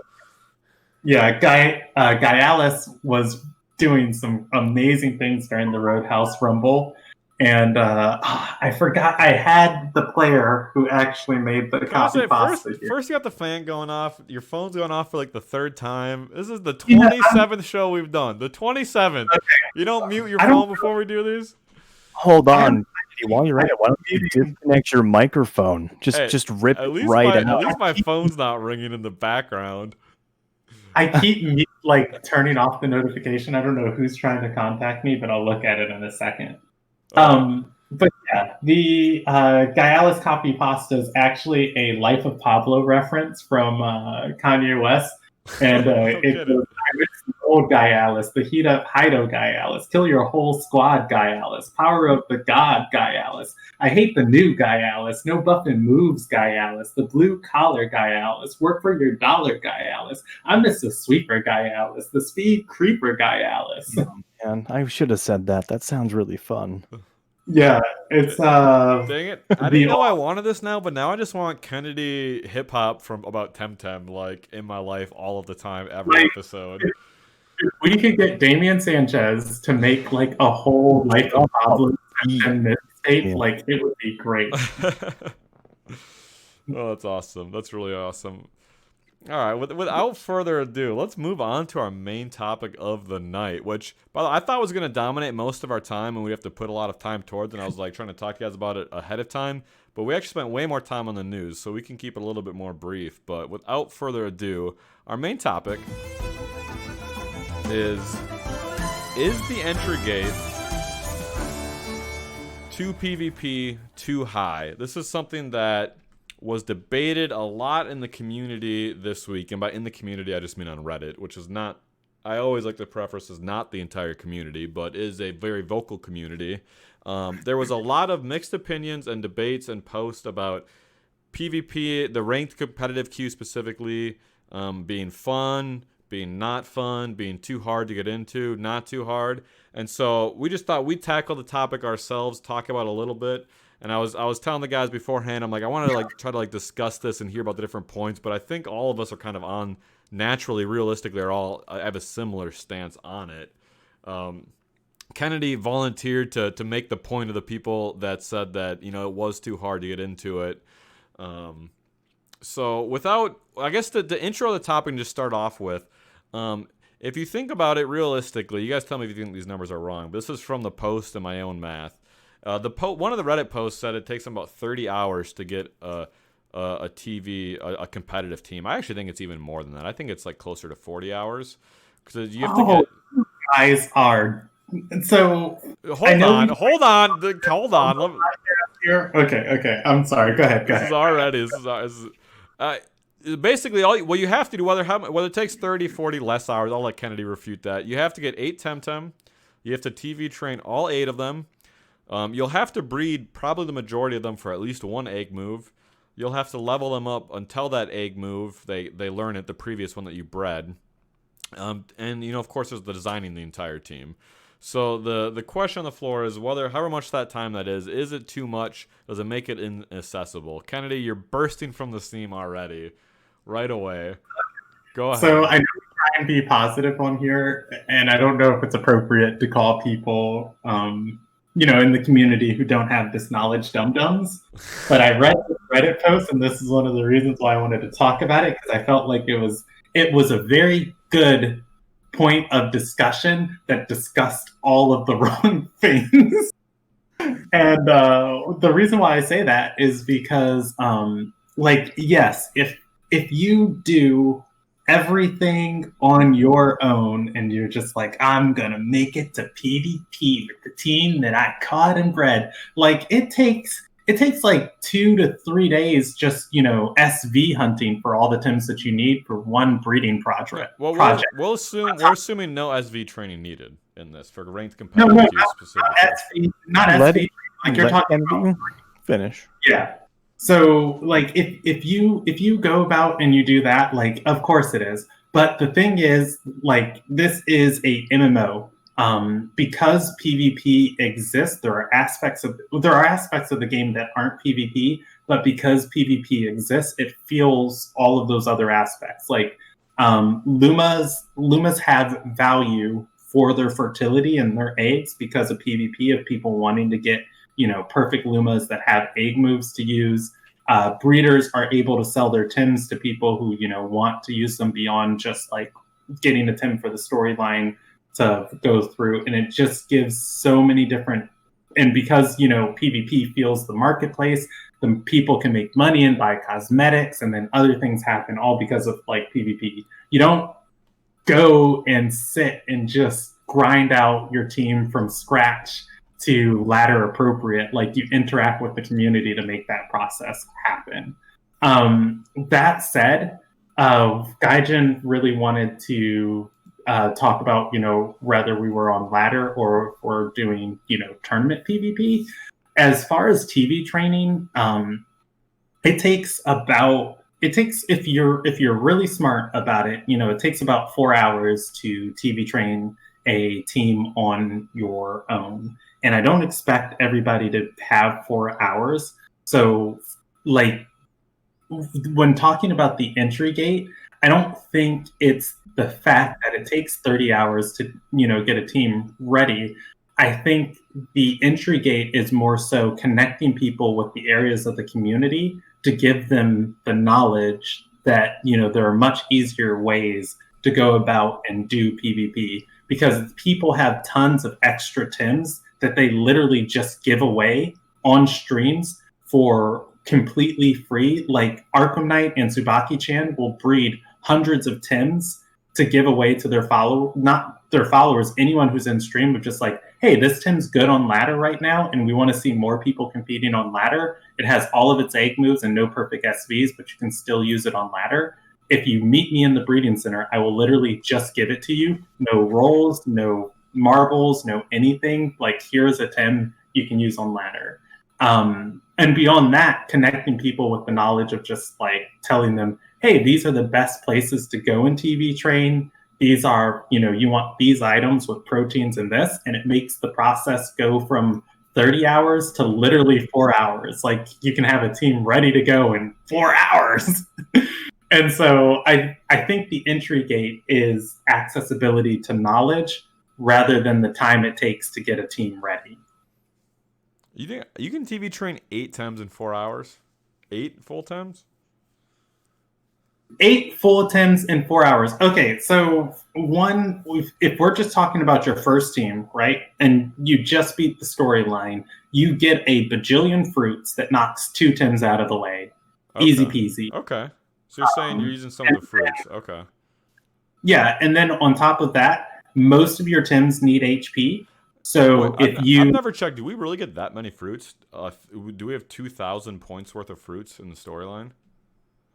I mean, between the money you get, like the fruits you get, you can do 2 Tims. Oh, like, so you're saying you have to spend all of your pansons on this too? No, you don't have to use all of your pansons, but it's pretty viable to, do. All right. No, for the sake of argument, okay, go on. Going to HP, the HP spot, Saipats gives 3 HP with proteins. It's 6, and 2 Saipat spawn. It's 12 SVs that you get per Saipat that you kill. Mm-hmm. And then you can proteins 1 Tim, you can Coward's Cloak another Tim, and then you can swap another Tim out, the one that's proteins with another. So you can TV train 4 Tims at a time of slot 1, slot 2, the Coward's Cloak, and then whatever you swap slot 2 with, as long as slot 1 can kill these Saipats. And so that's 4 Tims. If all 4 Tims need the same SVs, all 8 Tims probably won't have overlapped. Yeah, okay. Most Tims need some sort of HP investment. Oh, sure. Yeah. Like, if you talk any SV or TV trainer, like, they'll probably tell you they spend most of their time. I don't want to get you dragged down the details of breaking down all the SV training, but so. That said, I just feel like you can train a team a lot quick. And I think one of the best things to do is to go and watch competitive streamers. People like Karth, people like Rishi, people like Tsubaki-chan, where they go through lots of different teams on ladder and on their streams, and you're just like, how do they have time to train all of these Tims? They don't. They either pay somebody money, like 20K to TV train their Tims. Or what they do is they free Tim for 2 hours to get 20,000 Pansuns. And then they take those 20,000 Pansuns, they buy fruits, because fruits, it's about 21,000 Pansuns with fruits to full TV train a Tim. And then they go on ladder and they play ladder for a day. And in a day of ladder, if you do decent, you can make 20,000 Pansuns not difficult, and you've made your money back for what you spent on setting that Tim up. That's interesting. And I've never known. So it's about 20,000 to buy all the fruits for one Tim. If you train up a Tim, it's about 21 to 22,000 Pansuns. But essentially, so it's cheaper to add Pansuns to a Tim with fruits than it is to take Pansuns off. Yeah, you're saying if it starts at 0. Gotcha. Okay, interesting. Yeah, that's a really good point. That it just takes 2 hours of free timing to fruit train a Tim. But so it's just like if you're gonna spend 5 hours, getting SVs on this Tim at a patch that gives 1 SV per Tim you kill, and you have to do this many encounters, it's so much faster if an hour of free Tim gives you 10K Pansuns to go get 10K Pansuns and or 20K Pansuns in 2 hours and pay for the fruits rather than spending 5 hours not getting money not playing. I want to hear from Gaja on this topic, but really quick, in summary, kind of so far what you're saying is it takes a while if you're not completely engaged with the community or know exactly what you're doing. So if you can invest that time in these strategies and with some of the people online, you think it could go a little bit faster, but in a way, isn't that kind of a different gate? If like you're the average Joe player, it's still you can't just jump in and immediately PvP, right? You have to you say engage with the community online more in Discord or on Twitch. Kenny, is that what you're just recommending? Yeah, I feel like that's fair, but yeah, that's what I was saying about this post, where I felt like the post was kept titled "PvP is on fun for casuals" and gave a bunch of reasons why. Mm-hmm. And I think that it's not a very far-fetched thing to say PvP is on fun for casuals, because I think that has a lot of merit to where we're at right now in the game. But I think a lot of the things they brought up is not the reasons why. I think that all of those reasons could be addressed. That the entry gate for PvP is not in the time it takes to prepare a team, but getting the knowledge and connected to the communities that make that process significantly easier. Like, guys, where do you fall on this? What are you thinking? Sorry. So I think Kennedy's right. The entry gate is not just as Seventh Haven commented in chat. The entry gate is not just money. It's time in educating yourself. So I think Kennedy is right that going and hanging out in some of the channels where people stream PvP and talk about it and different things is really helpful. But the financial aspect of getting into PvP, like, you don't need anything. If you're talking about the entry gate of being good at PvP or just starting PvP, they're entirely different things. Like, are you anybody can grab Tems, start up ranked. They don't even have to be TV trained. I mean, you could grab the ones you started through the story with. Sure, you might lose, and there's a good chance you will, but you can enter into PvP at any point. You don't need anything except Temtem. So they're automatically gonna have 50 SVs when you enter a ranked match. You don't have to worry about the SVs at all. You don't have to breed them. You don't have to buy perfect SV Tems. You could just grab a couple of garbage Tems and breed out some egg moves if you want. But then again, that requires some time to learn about what Tems to breed to make what egg moves. So a little bit of time there, but if PvP is something you want to get into, you really shouldn't be complaining about the entry gates. In my opinion, like if you actually care about PvP, you're gonna want to learn the way the meta works. You're going to want to learn what strategies people are using. You're going to want to learn what Temtem you need to breed to make what egg moves, or where you can go to get Temtems without actually having to breed them yourself. Like, getting into PvP is free. You don't need anything but Temtem. But if you want to get into PvP and actually be involved in PvP and be better than other people, it's going to take time. It's going to take money. It's going to take effort. That's the same with anything in life. I mean, you can run through the game. That doesn't really require a whole lot of effort. It does require, some grinding and this and that. Like, you can get through the game without too much struggle, but a little bit. But I mean, I don't know. I don't really think there's an entry gate beyond if you want to actually be involved in PvP and be good at it. If you just want to play PvP and have some fun, grab some random Tems. Start up ranked, and there you go. You're in. If you want to win, it's another story. Sure, there's going to be an entry gate. And guess what? There's going to be even bigger entry gates because time and learning is the hugest factor here. You've got a lot of really talented PvP players that have been playing this for a long time. You have a lot of obstacles to overcome.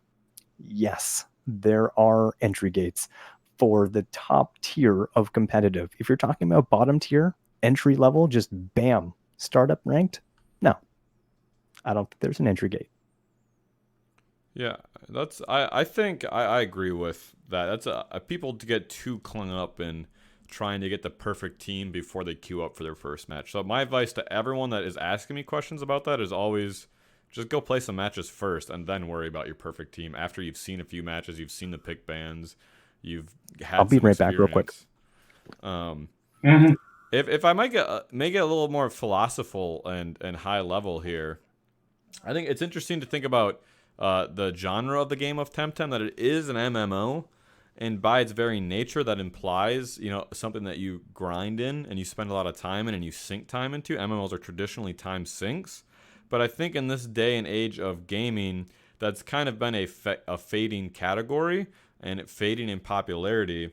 And much more popular of the genres is the instant gratification games, the battle royales, the MOBAs, the first-person shooters, the card games like Hearthstone, where you log on and you instantly can get into a match against another player. They're all competitive games, but there's no barrier whatsoever, and you get your game in for 30 minutes and you're done. You can queue for another one.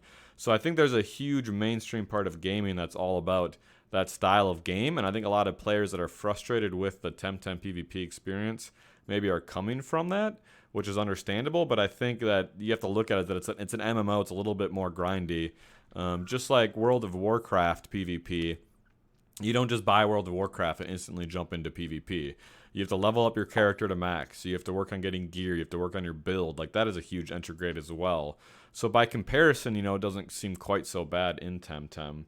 With that said, there's a good suggestion I saw on Reddit, which isn't even the first time it's been suggested. We've talked about it on this show before, that you should be able to, that there could be a feature where you could rent Temtems and try them out. And that way it would make the PvP a lot more accessible, and it would move Temtem towards one of those more instant gratification games where you could say, I want to pick out 8 Tems, I want to pick out all their TVs, I want to pick out all their egg moves, and I'll pay you a couple thousand Pansuns, and I can queue up with that team and give it a try.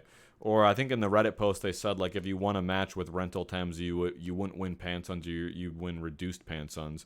So I really like that idea. I don't know, what do you think, Kennedy? Would you rent a Tem to allow some flexibility, or do you think that breaks too much of the core nature of the game, which is about collecting a collection of creatures, about training creatures, about designing them and owning them?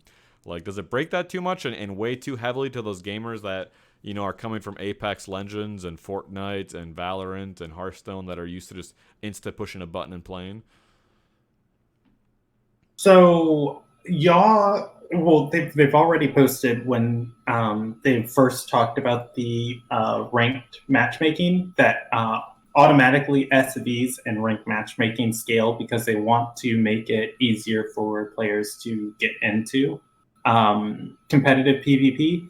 And this has been something that they have actively discussed. Yaw has talked about how good of an idea renting Tims would be, but they just don't have an idea or a plan on how to implement that. And he suggested, people going to the forums and making, suggestions on how to implement rental teams. I think rental teams would be great because while I do agree, and I want to address some of the stuff that was going on in the chat, that actually TV training, a Tim takes a lot longer than 8 Tims takes a lot longer than 4 hours. Specifically, what I was referring to was like if you want to get max SVs on a Tim, and you want to go in and compete on ladder, and you just want to fiddle around with it, experiment, win a couple games, lose a couple games. The TV spreads that I was talking about were 500 HP, 500 in another attack, which pretty much you run, or not in an attack, but in another TV, you run that spread of just like, I don't want to do a huge time investment in this, and I just want to see what this Tim is like on ladder and get a feel for using it. And that doesn't take very long at all, is where I was saying, it takes about 4 hours to do that. Where I can agree, like where rental teams are really cool is like if you want to experiment with something, even, a 4-hour investment to getting it ready is still a pretty big investment if you're trying not to spend pansons on it. So rental teams would be a really, really, really cool idea.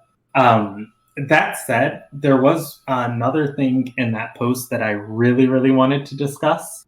And that was the what was brought up about Kinu. So another reason why they said PvP is unfun to casual players is because Kinu makes limits diversity, and it is on balance with its protector buff. And I think that is a fundamental just misunderstanding of what Kinu brings to the game. The reason why Kinu is broken is of what it enables. It allows so many things to become viable, where Kinu's protector buff allows Tims that normally wouldn't be able to be ran or wouldn't survive in the meta to actually survive and be viable in the meta. And it turns things like Nox, that is normally like really niche and like into like, oh my god, it can buff its defense, and now it can buff its special defense insanely out of the roof. And it turns this really niche Tim into a really, really cool, very powerful Tim. And Kinu actually adds a lot of variety when you throw it into, competitive games. And understanding that it can do that, I think, is one of the things that leads to more fun and more enjoyable games. But then that's kind of leans back on the knowledge of one thing that you need to understand about Tim is how important those +1/+1 defensive buffs are. And if we could talk about TV breakpoints, because this is a big discussion, right? Just before we go into it, because you spent time, we are over time, so I want to try to wrap this down just so we can get out of it. Okay, yeah. But go ahead. Okay. The short version. So getting into PvP, as far as like in entry gate, it does take a lot of knowledge to play games like these. And I think the most important thing to do isn't to try and rush and get the most perfect Tim and get a bajillion stats and everything. It's to connect with players and communities that are going to make your life easier, because this is an MMO at the end of the day.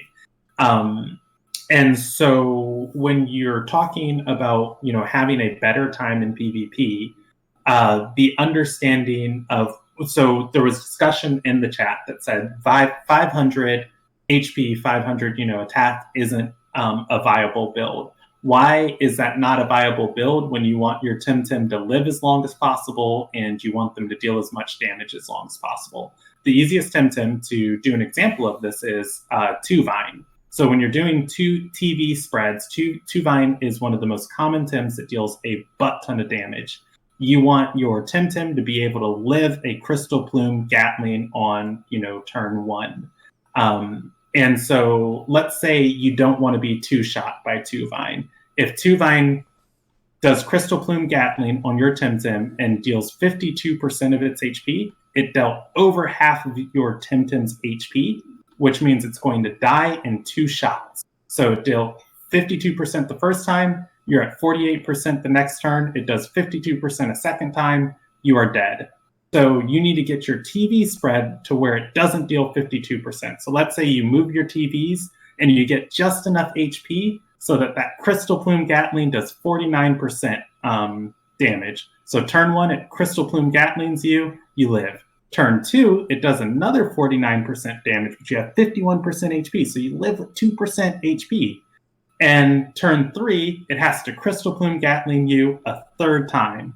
Now, if you had 500 Is HP... this the short version of this? Because this sounds like the long version. Yes, I'm going? summing it up right now. Okay. If you had 500 HP and you live that Crystal Plume Gatling with 7% HP, or you lived it with 2% HP, it doesn't matter because 3 Crystal Plume Gatlings still kill you. So everything over that percentage no longer matters. And so that's fine-tuning of just like, oh, I need to not have 500 here, and I only need this much, and then I can put these effectively someplace else.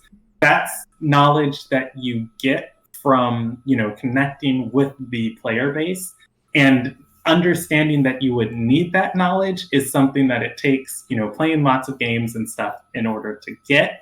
But when we're talking about an entry gate into PvP, you don't necessarily need to know that, like, I don't need to just live on 2%. Right. I just need to live a freaking Crystal Plume Gatling. Yeah. So I think that it's a lot simpler than, finding the proper and correct TV spread. And I think that all you need to do if you want to play PvP, join a club, talk to players, get Tems from people that are viable in PvP. Don't waste all of your time trying to breed up perfect Tems. Get some TVs onto your Tems and just go play. Have fun. You get the knowledge as you play. And don't just bear down of like Kinu's really, really dumb, because Kinu lets you get those different breakpoints without having to invest TVs in them. Where it's just like, now you can live 3 Crystal Plume Gatlings without putting any investment in your HP. And it adds, more variety to the game and being able to do things like that. You just made me feel like the entry rate to PvP somehow through all of that is even higher than I thought it was, and now I'm overwhelmed with the math. Okay, let me summarize real quick. Yeah. Catch some garbage Tems.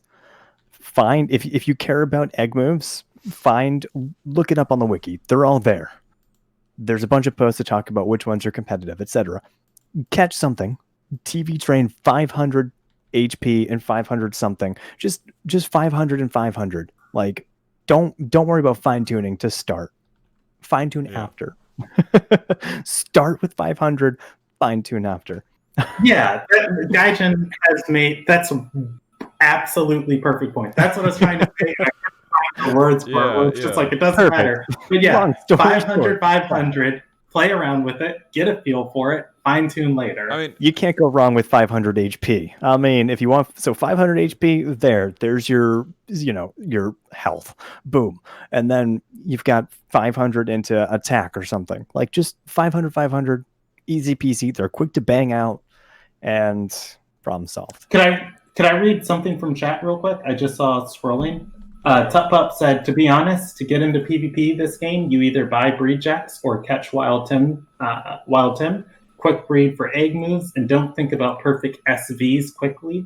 Or don't think about perfect SVs. Quickly TV train something easy. 500, which we're talking about 500 in HP, 500 in another stat. Karth, which is a player who's at 1600 TMR, proves that it works every day. That's the build he uses on most of his things. And then just jump on ladder and learn. Yeah, that's what I'm saying. Is just get some stuff, try some things out. God, you got closing thoughts from your side on just this topic, or anything else you want to get in before we move along that we didn't cover? No. No. And yeah, he's 1800 TMR apparently, but yeah. I just saw that. I didn't want to interrupt you if you were going to say something. But yeah, Cart no, doesn't watch TemTalk. What did you say his TMR is at? 1800, 90% of, probably 98% of PvP is being able to read your opponent and knowing the strategies. Like, that is not something you're going to figure out like that. Just do 500, 500, play, learn, adapt. If you're truly new to PvP, I guarantee you that your first dozen matches, you're not going to lose or win them based on your TV spreads. It'll be other mistakes you or your opponent made that make you win or lose those matches. So don't get so hung up about it. I guess we'll leave it at that, shall we? Sure. Let's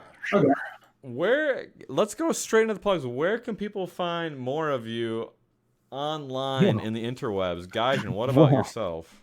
I'd like to point down here, but Vonlin continues to forget the labels for our usernames every time. And as you noticed, I don't know if you can see, but see where TemTalk ends with a K? Vonlin has also overlaid the video, his gameplay on top of the overlay. So what else can we expect? But anyway, I was just about to bring up all your social media pages, why you talked about them and show them off, but now I don't know if I'm going to. Now I might just show off Kennedy's on my own. I'm not afraid. I'm not afraid. You guys can find me on Twitch, Twitter, Instagram. I don't have a Facebook. I'm not super active on Twitter or Instagram. I'm trying. I'm bad at social media. I talk. What I do best is talking. So, you know. Some might even say talking Tim. That they might. So yeah, you can find me there on it's ITS Gaijin GAIJINBUU. I'm basically the same handle everywhere, even on Xbox or whatever. You guys can find me there. A quick note to Liam, we got to ask him to fix your link. Your Instagram link also goes to your Twitter along with your Twitter link and below on the panel. Yeah, it's Twitstergram.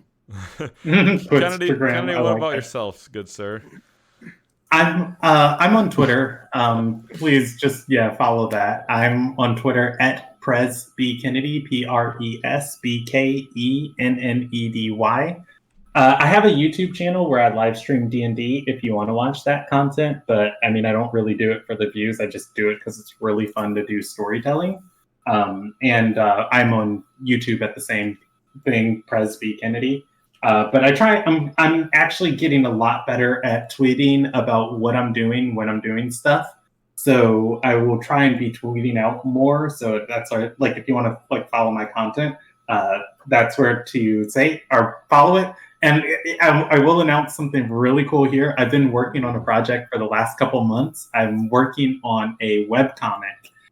If anybody's familiar with anime, it's like an isekai. And I have the first couple issues. The artist I've been paying has finished illustrating them, and I'm actually getting ready to put it on Webtoons, and I'm so excited for that. So definitely follow the Twitter for when that announcement comes. You'll have to, once you've made the reel, we'll have to talk about it on the show or feature it. That could be our turn 30 for that week whenever that happens. The TemTalk itself is on YouTube, youtube.com/C/TemTalk. The sub counts are rising. Any week now, we're going to beat Team Talk and be ahead of them if we keep up at this pace. Last week's episode did really well. I've upped the production value just slightly by making actual thumbnails for the episodes for the last 3 episodes. I feel like that's actually maybe helped. I don't know. And you can find myself twitch.tv/Vonlin. I've been streaming a little bit different schedule lately, more Wednesdays and Fridays. With that said, without further ado, I think enough of all of that.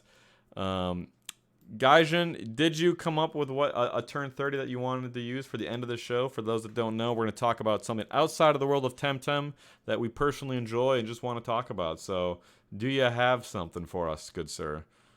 Yeah, I mean, I guess. So I have this tattoo artist that I've been wanting to go see in Melbourne, Australia forever. He's recently been dabbling in custom art pieces instead. Because currently can't really do all that stuff right now, but also apparently he's not going to be doing any more tattoos, so I'll never get my tattoo. But anyway, I did get some pretty cool art pieces. I don't know if I've showed this off before, but oops, I'm a big Dragon Ball nerd, and I have this sweet skateboard that I actually got from him like forever ago. Vegeta's my favorite Dragon Ball Z character. And then describe it. Just describe it quick for anyone that might be doing audio only. Oh, it is a 8-inch wide skateboard. It's got Vegeta drawn on it, all stylized. I would say watch the video on YouTube if you really want to see it. Yeah, fair enough. Oh wow, that is super cool. And then I got so he spray paints like a lot of stuff, and he decided to start spray painting the spray cans that he has. So I got a Vegeta spray can, and by the way, it's Limit Break Customs. Dude is insane. I also got this Android 17 spray can as well. So I mean, Dragon Ball Z is like my favorite. I have a question. Growing up, why'd you get the inferior Saiyan and the inferior Android? Ooh. I'm kidding. I'm just joking with you. Did you said this person doesn't do tattoos? Do they still do art like this?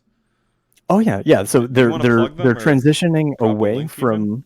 I'll pull yeah. I can't personally drop links, but it's Limit Break Customs. If you send it to me in Discord, I can post it on the. Okay. Yeah, you can look them up online. It's just Limit Break Customs, like in Final Fantasy, you limit break. Yeah, so he's transitioned to making like he's working on t-shirts now. He's got beer koozies actually, which I have one right here as well, which is pretty sick. It's a Master Roshi beer koozie, which is really cool. That's great. So yeah. I have a quick question. Vonlin, were we going to do a after or a post show? Yeah, let's okay. a brief one, but that's gonna do it for us this week. So let's close it out. Everyone have a fantastic week. Get your free time done early. Saipark will probably reset like 16 hours early at the end of the week. So go do it now. Goodbye. Good to see both of you. Have a good one.